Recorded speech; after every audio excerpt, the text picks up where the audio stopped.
आज हम लोग क्या पढ़ने वाले हैं? Integration by using trigonometrical transformation. Trigonometry का ट्रांसफॉर्मेशन करके किसी भी इंटीग्रल्स को हम लोग कैसे इवेल्युएट करते हैं, यही पढ़ेंगे। ठीक है, कोई एक प्रॉब्लम लेते हैं। फर्स्ट इवेल्युएट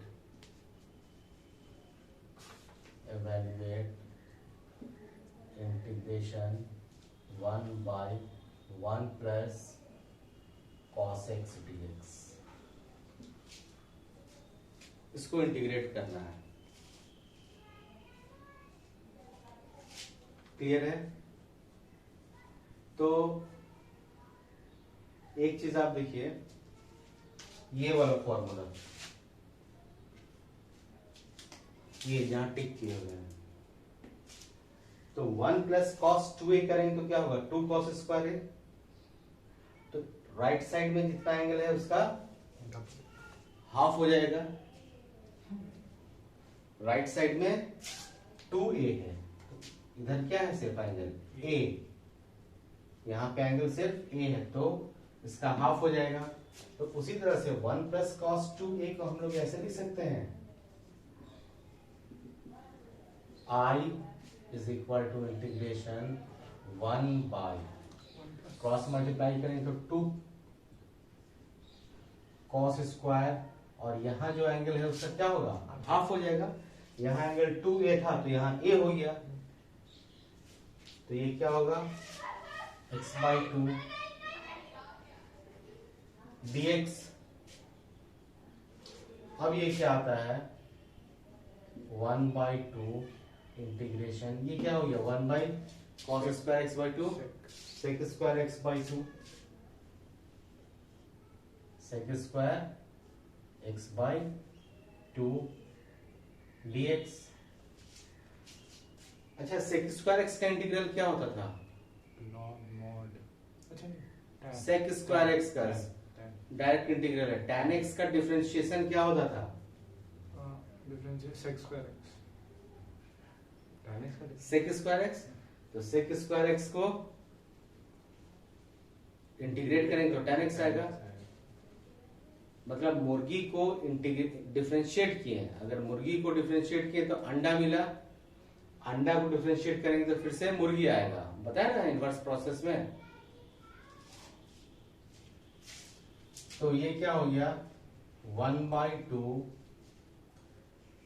tan x/2 और whole divided by coefficient of x। x का कोफिशिएंट से भी तो डिवाइड करेंगे, जो लेक्चर 2 में बताए थे। लेक्चर 2 आप लोग देखिए अच्छा से। x का जो कोफिशिएंट है क्या? 1/2, तो 1/2 से आप यहां डिवाइड कीजिए प्लस c। अब क्या हो गया? ये और ये कैंसिल आउट हो गया। ये क्या बचा आपका? tan x/2 plus c।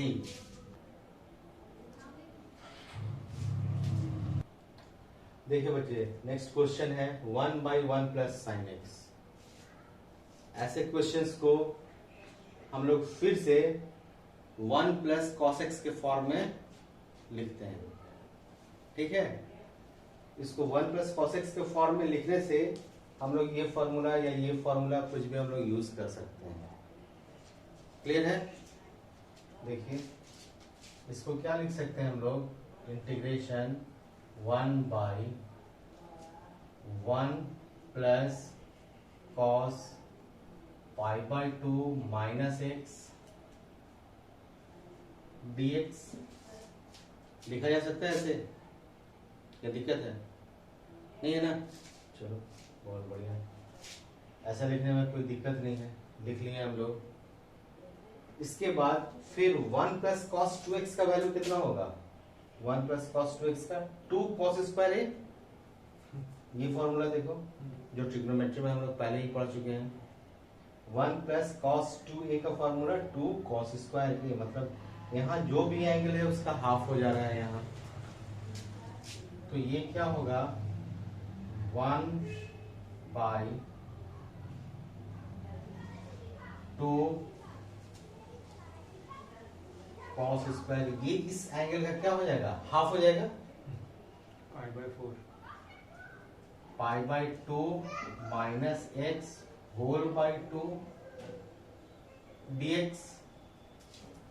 अब ये क्या हो गया, इंटीग्रेशन 1/2 तो कॉमन निकल गया, बाहर आ गया, कांस्टेंट बाहर आ जाता है। अब क्या हो गया, sec square 1 by cos square क्या हो गया, सेक स्क्वायर π/2/2 क्या हो गया, π/4 minus x by 2 dx।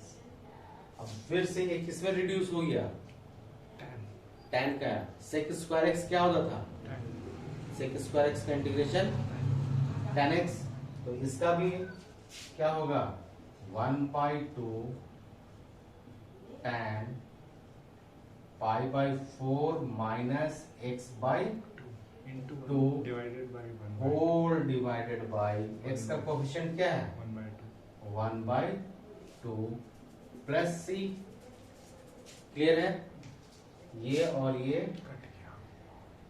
Cut गया, x का कोफिशिएंट सिर्फ 1/2 नहीं है, -1/2 है। अच्छा माइनस में लेते हैं। क्लियर है, तो ये क्या हो जाएगा, minus tan π/4 minus x/2 plus c। Copy pen निकाले ना सर, कोई कॉपी और पेन का यूज करना ही है हमेशा। जब भी मेरा क्लास कीजिए आप पेन एंड पेपर लेकर के बैठिए, ठीक है, बिना पेन एंड पेपर का क्लास करने से कोई फायदा नहीं है। मेरा वीडियो देखिए तो पेन एंड पेपर आप लेकर के बैठिए और सारा साथ ही में कीजिएगा तो आपको बेनिफिट होगा। क्लियर है, किसी स्टेप में अगर प्रॉब्लम है तो आप कमेंट कीजिए, उसको क्लियर करेंगे। चलिए देखते हैं पहले क्या था क्वेश्चन नंबर 1 में 1/1 प्लस कॉस एक्स था, 1 प्लस कॉस एक्स डिनोमिनेटर में था। अभी क्या है, ये रूट में, स्क्वायर रूट में है और न्यूमरेटर में है। तो इसको फिर से हम लोग ये फॉर्मूला यूज कर सकते हैं, 1 plus cos 2a, 1 plus cos 2a 2 cos square a। और फिर से देखिए यहाँ जो एंगल 2a है उसका हाफ हो जा रहा है यहाँ। क्लियर है, ये मल्टीपल सब मल्टीपल एंगल में हम लोग 11th में ही पढ़ चुके हैं। क्लियर है, चलिए देखिए, फिर भी मैं इसलिए लिख दिया हूं कि आप इसको फिर से रिवाइज कीजिए, बिना प्रैक्टिस किए हुए कुछ नहीं मिलने को, समझ गए है ना। विद्या धन उत्तम बिना कहू जो पावे कौन, जो बिन डुलाए ना मिले पंखा का पौन। इसलिए 11th वाला फिर से मैं लिख दिया हूँ। ये सारा फॉर्मूला आप 11th में पहले भी पढ़ चुके हैं और इसको आपको बाय हार्ट याद रहना चाहिए, दिल में रहना चाहिए, है ना, दिल से यहाँ से दिमाग में चल जाएगा। चलो देखते हैं क्या होता है। ये अंडर रूट इस फॉर्मूला का 1 प्लस कॉस 2a, तो 2 कॉस स्क्वायर है, फिर यहाँ 2a उसका हाफ हो गया, तो 2a की जगह पे x है तो x का हाफ हो जाएगा 2 कॉस स्क्वायर x/2 dx होगा। चलो क्या बाहर निकलेगा, cos स्क्वायर x/2 √2, तो उसका स्क्वायर रूट निकलेगा नहीं, वो वैसे ही रह जाएगा। cos square x/2 cos x है ना, तो सिर्फ cos x/2 हो गया dx। अच्छा, तो क्या होता था, sin sin x को डिफरेंशिएट करते थे तो cos x माइनस नहीं, हाँ cos x होता था, तो cos x को इंटीग्रेट करेंगे तो sin x होगा, है ना। क्लियर है, मुर्गी अंडा, मुर्गी को डिफरेंशिएट किए तो अंडा मिला, और अंडा को इंटीग्रेट किए तो मुर्गी आ जाएगा।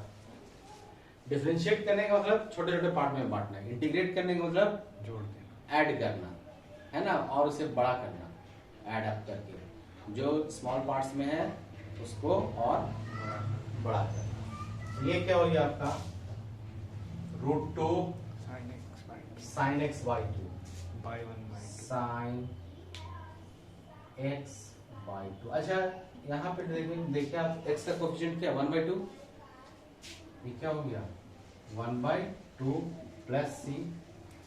अब ये कहाँ जाएगा 2 root 2. ऊपर से जाएगा न्यूमरेटर में 2 root two sine x by two plus C. ये हो गया आपका फाइनल आंसर। अभी और भी प्रॉब्लम्स हम लोग देखने वाले हैं, इन सब पे बेस्ड किया हुआ कैसे कैसे होगा, ठीक है। इससे पहले जो प्रोडक्ट फॉर्मूला पे देखें उससे पहले एक और प्रॉब्लम देख लेते हैं, क्वेश्चन नंबर 4। चलो बच्चों क्वेश्चन नंबर 4 देखते हैं। यहाँ cos x रहता था, आसान हो जाता था। अब यहाँ sin x है, उसे फिर से हम लोग क्या करेंगे cos के फॉर्म में चेंज करेंगे, जो 10 क्लास में पढ़े थे। cos 90 minus theta sin theta होता है, तो 90 को लिख सकते हैं पाई बाय 2। तो ये आपका क्या हो गया integration 1 plus cos pi by 2 minus x dx। अच्छा फिर से हम लोग इस फॉर्म में आ गए, ये वाला फॉर्म जो है 1 प्लस cos 2x, तो क्या होगा 2 cos स्क्वायर a, तो a की जगह पे पाई बाय 2 माइनस एक्स है। यहाँ एंगल 2a होता था तो यहाँ क्या होता हाफ हो जाता था, तो यहाँ भी पाई बाय 2 माइनस एक्स का हाफ हो जाएगा। ये क्या होगा integration under root 2 cos square pi by 2 minus x minus x, whole divided by 2. Angle ही 2 में डिवाइड होगा। याद रखना है इसको और इसको कैंसिल आउट नहीं करना है, ये एंगल के नीचे है इसलिए ये और ये कभी कैंसिल नहीं होगा। तो ये क्या हो गया रूट 2 तो बाहर निकल गया, आपका स्क्वायर है Cos. वो भी हट जाएगा, cos Pi by 4 pi by 4 pi by 2 by 2 pi by 4 minus x by 2. X by 2 dx is equal to root 2। ये क्या हो गया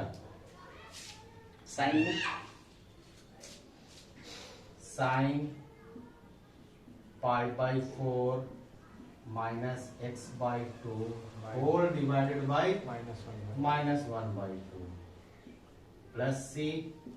ये फाइनली आपका क्या हो गया minus 2 root 2 sin pi by sine pi by 4 minus x by 2 x by 2 plus c.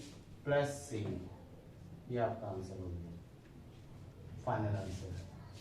तो देखें एक ही फॉर्मूले को यूज करके हम लोग कितने बार प्रॉब्लम्स को रिकंस्ट्रक्ट करके बनाएं, ठीक है। आप बहुत अच्छे से वीडियो देखिएगा, बिना स्किप किए हुए एकदम अच्छे से देखिएगा, आपको क्लियर समझ में आएगा। और ये फॉर्मूला मैंने हमेशा आपके सामने रहने दिया है क्योंकि जितने देर आप देखें मेरा वीडियो ये फॉर्मूला आपके दिमाग में बैठा हुआ है। क्लियर है? चलिए नेक्स्ट प्रॉब्लम देखते हैं। लगता है बोर हो गए आप लोग, इसलिए इसके बाद हम एंड कर देंगे क्लास। ठीक है, देखिए evaluate cos x cos 2x cos 3x dx, इसको इवैल्यूएट करना है। i equal to cos x cos 2x cos 3x dx, जैसे एज यूजुअल हम लोग सपोज करते हैं यूजुअली वैसे ही करेंगे। अब क्या किए 2 से मल्टीप्लाई कर दिए और 1/2 से भी मल्टीप्लाई कर दिए, या आप ऐसे बोले 2 से मल्टीप्लाई किए 2 से डिवाइड कर दिए, ठीक है। अब ये दोनों cos में है तो दोनों cos का प्रोडक्ट फॉर्मूला आपका यहाँ पे है, यहाँ पे cos a प्लस बी प्लस cos a minus b, a की जगह पे x, b की जगह पे 2x, तो cos x plus 2x plus cos x minus 2x into cos 3x dx हो गया। अब इन दोनों को जैसे ऐड किए cos 3x हो गया, यहाँ cos x minus cos 2x minus cos x, जैसा हम लोग जानते हैं cos x इवन फंक्शन है इसलिए cos of minus theta equal to cos theta होता है, तो cos of minus x is equal to cos x होगा। तो अगले स्टेप में cos ऑफ माइनस x को cos x कर दें, ये cos 3x बाहर में है ऐसे ही रहा। अब ये cos 3x से ये भी मल्टीप्लाई हो गया, यहाँ भी मल्टीप्लाई कर दिए और इसको भी मल्टीप्लाई कर दिए, क्या मिल गया cos square 3x plus cos x plus cos x into cos 3x dx। और फिर कॉस स्क्वायर एक्स क्या होता था 1 plus cos 2a/2। Cos square x का फॉर्मूला क्या होता था, यहाँ हम लोग थोड़ा सा cos square a is equal to 1 plus cos 2a/2 यही होता था, ठीक है। तो यहाँ e के जगह पे क्या है 3x, तो इसको डबल या दिए तो कितना हो गया 6x, 1 plus cos 6x/2 plus 1/2। यहाँ फिर यही काम किए जो ऊपर में यहाँ पे किए थे फर्स्ट स्टेप में, जहाँ दोनों प्रोडक्ट में आएगा यही काम करना है आपको, 2 से मल्टीप्लाई और 2 से डिवाइड। और फिर से आप यहाँ पहुंच जाइएगा, यहाँ जैसे पहुंचे फिर से इसको यूज किए तो ये क्या हो गया x plus 3x 4x x minus 3x 2x dx, LCM लेके 1/2 निकाल। ठीक है। अब ये सारा क्या है, इसका वैल्यू क्या हो जाएगा cos 2x ही रहेगा, क्योंकि cos of minus theta equal to cos theta होता है, तो साइन में कोई चेंजिंग नहीं होगा। यही इसके जगह पे साइन रहता साइन ऑफ माइनस एक्स तो माइनस साइन एक्स होता है, ठीक है। लेकिन यहाँ तो है cos और ये इवन फंक्शन है, तो cos of minus theta cos theta होगा आपका। अब क्या हो गया प्लस और माइनस साइन, प्लस साइन से कनेक्टेड है, तो क्या बताया थे स्टार्टिंग में प्लस या माइनस साइन से कनेक्टेड रहता है तो इंटीग्रेशन को अलग अलग कर सकते हैं dx के साथ। 1 into dx cos 6x into dx cos 4x into dx, और ये क्या हो जाएगा सिर्फ cos 2x, क्योंकि cos of minus theta cos theta होता है, cos 2x dx हो गया। अब अलग अलग इंटीग्रेट कर दिए, dx का इंटीग्रेशन हम लोगों को पता है क्या होता है, dx का इंटीग्रेशन x और cos 6x, cos x का क्या होता है sin x, है ना। लेकिन यहाँ x का कोएफिशिएंट 6 है इसलिए 6 से डिवाइड कर दिए, cos 4x का sin 4x होगा, x का कोएफिशिएंट 4 है 4 से डिवाइड कर दिए, sin 2x का सॉरी cos 2x का इंटीग्रेशन sin 2x होगा, और x का कोएफिशिएंट क्या है 2 है इसलिए यहाँ 2 से डिवाइड कर दिए प्लस आर्बिट्ररी कांस्टेंट c। चलिए अब क्लास एंड करते हैं, नेक्स्ट क्लास में और आगे बढ़ते हैं।